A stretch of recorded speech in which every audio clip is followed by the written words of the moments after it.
নিয়ন্ত্রণ হারিয়ে দোকানের মধ্যে ডাম্পার ধূলিসাৎ বেশ কয়েকটি দোকান। রাতভর নাম্বারবিহীন ডাম্পারে দাপাদাপি, ভোর রাতে নিয়ন্ত্রণ হারিয়ে দোকানের মধ্যে ঢুকে গেল ডাম্পার। ঘটনায় পানের ঘুমটি সহ ৫-৬টি দোকান ভেঙে চুরমার হয়ে গেল।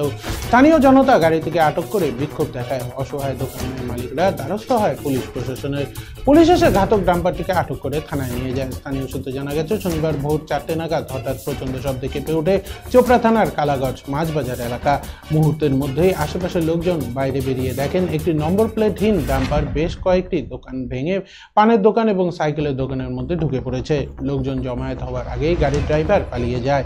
ঘটনায় ৫ থেকে ৬টি দোকান ভেঙে চুরমার হয়ে যায়। স্থানীয় জনগণ গাড়িটিকে আটকে বিক্ষোভ দেখাতে শুরু করেন। দুর্ঘটনার কথা শোনা মাত্রই চোপড়া থানার পুলিশ ঘটনাস্থলে পৌঁছলে দুর্ঘটনাগ্রস্ত দোকানের মালিক ক্ষতিপূরণের দাবি জানান। পুলিশ ক্ষতিপূরণের আশ্বাস দিলে স্থানীয় জনতা বিক্ষোভ তুলে নেন। পুলিশ ঘাতক ডাম্পারটিকে আটক করে চোপড়া থানায় নিয়ে আসে। স্থানীয় বাসিন্দাদের অভিযোগ, সন্ধ্যার পর থেকেই কালাগঞ্জ হাপ্তিয়াগঞ্জ রাজ্য সড়কে শুরু হয় নাম্বার প্লেটবিহীন ডাম্পার এবং লরির দাপাদাপি। রাত বাড়তেই তা আরও বাড়তে থাকে। এর আগেও কালাগঞ্জ এলাকায় বেশ কয়েকটি দুর্ঘটনা ঘটেছে। পুলিশকে একাধিকবার অভিযোগ করা হলেও কমেনি বেপরোয়া ভাবে গাড়ি চলাচলের অত্যাচার। ক্ষতিগ্রস্তদের দাবি, অবিলম্বে দুর্ঘটনাগ্রস্ত দোকান মালিকের ক্ষতিপূরণ প্রদান করতে হবে এবং রাতের অন্ধকারে চলা অবৈধ ডাম্পার এবং লরিগুলি বন্ধ করতে হবে। দাবি পূরণ না হলে আগামীতে বৃহত্তর আন্দোলনে নামার হুঁশিয়ারি দেন স্থানীয়রা।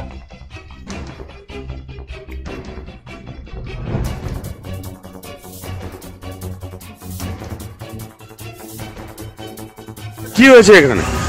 ভোর আনুমানিক ধরো 5:15টার দিকে ওই ডাম্পারটা এসে এখানে ওই কয়েকটা দোকান ছিল, দোকানে এসে ধাক্কা মেরে দেয় আর কি। তো গাড়িটার মধ্যে দুর্ঘটনার অবস্থায় থাকে, পুলিশ আসে, আমরাও আসি এখানটায় এসে। এখন গাড়িটাকে আমরা দিয়েছি। ব্যাপারটা হচ্ছে যে একটা সেলুন, দুটা সাইকেলের দোকান, একটা কসমেটিকের দোকান, একটা মুদিখানার দোকান, এরকম 5টা দোকানে আনুমানিক প্রায় 2 লক্ষ টাকার ক্ষতি হয়েছে।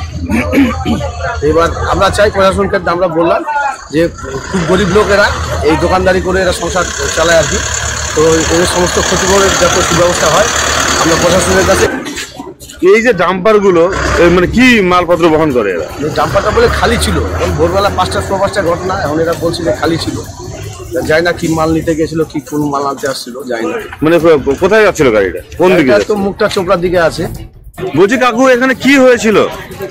এটা আজকে রাত্রে ভোর 5টার সময় বা ভোর 4টার সময় এটা এখানে একটা গাড়ি অ্যাক্সিডেন্ট করেছে এবং সেই গাড়িটা তার নাম্বার প্লেট কিছু নেই এবং সারা রাত ভোর এই রাস্তায় যেভাবে গাড়ি চলে ডাম্পার এবং যেগুলো বালি পাথর করে আপনার নিয়ে চলে ইয়েতে অবৈধভাবে কারবার করছে এবং সেই গাড়িটা না জানি সে কিভাবে ছিল না ছিল সেটাও বলা মুশকিল।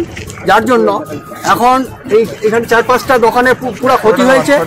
হ্যাঁ, এবং ছোট দোকান এরা কোনো মতে করে খাচ্ছে, এরা জীবিকা নির্বাহ করছে। কিন্তু আজকে দেখা যাচ্ছে যে পরিস্থিতি, তাতে এদের চলার মতো কোনো রকম আর উপায় নেই। এমতো অবস্থায় যেই গাড়ির যে চালক, তার তো কোনো হদিশ নেই, গাড়ির মালিক কে আছে না আছে বা তার নাম্বার প্লেট কি আছে না আছে তাও কোনো ঠিকানা নেই। তবে আমাদের এখানে যে আমাদের চোপড়া থানার যে ডিউটি অফিসার ছিলেন, তিনি উপস্থিত এখানে ছিলেন, তার আমরা পুরো পূর্ণ সহযোগিতা এবং তার পূর্ণ ইয়েতে আমরা এটা আস্থা রেখেছি এবং আস্থা রাখবো। আশা করি আগামী